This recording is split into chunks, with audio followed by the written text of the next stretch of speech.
Jadi menurut kami pemahaman inti dari buku Paradigma Neo-Romanistik yaitu selama ini ilmu dan pendidikan sering memandang manusia itu secara terpisah-pisah. Seperti hanya dinilai dari skor akademik, fungsi otak, atau perilakunya saja. Nah, sehingga manusia itu diperlakukan sebagai objek yang diukur dan dikelola. Nah, bukan hanya sekedar subjek yang hidup dan sadar. Dan di mana kondisi tersebut sebagai krisis paradigma, di mana perkembangan ilmu yang pesat tidak diiringi pemahaman menyeluruh tentang manusia. Selanjutnya, gagasan utamanya mengajarkan bahwa manusia harus dipahami sebagai makhluk yang utuh, yang merupakan kesatuan dari proses otak tubuh, emosi, relasi sosial, dan pencarian makna hidup yang saling berkaitan. Selanjutnya, teman saya menambahkan, Nah, dalam hal manajemen pendidikan itu kita tidak boleh hanya berfokus pada sistem, program, dan administrasi saja. Namun ya memang sih di manajemen pendidikan itu mengatur layanan, kurikulum, sumber daya manusia, evaluasi. Namun yang hal itu tuh semuanya dibuat untuk manusia gitu. Nah, yang jadi pusatnya yaitu anak berkebutuhan khusus tersebut yang ada dalam sekolah tersebut. Nah, itu mereka bukan hanya sekedar ditangani, namun mereka juga memiliki emosi dan kesadaran yang membutuhkan pendidikan. Mereka tidak hanya membutuhkan perhatian atau untuk ditangani, namun mereka memiliki emosi, kesadaran, kebutuhan akan relasi, serta pencarian makna dalam hidupnya. Manajemen pendidikan dikatakan baik apabila peserta didik itu merasakan nyaman, tenang, dan aman berada di dalam lingkup ruang sekolah tersebut.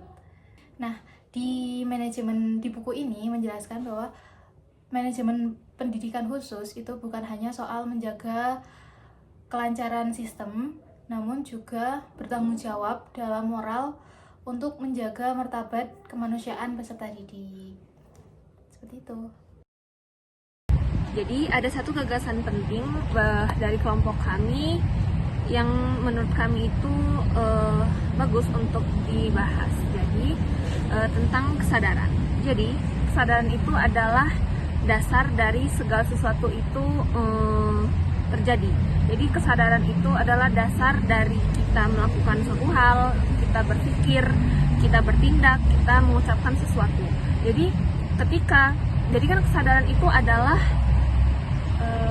sadar dan paham akan suatu hal yang ingin kita lakukan, ingin kita bicarakan. Maka ketika kita sadar akan suatu hal itu, diri kita, ruh kita, pikiran kita hadir di saat itu juga, maka suatu hal itu akan dilakukan jauh lebih baik dari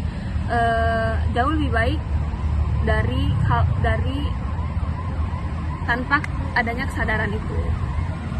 Nah, kita ambil contoh, misalkan aku sadar dalam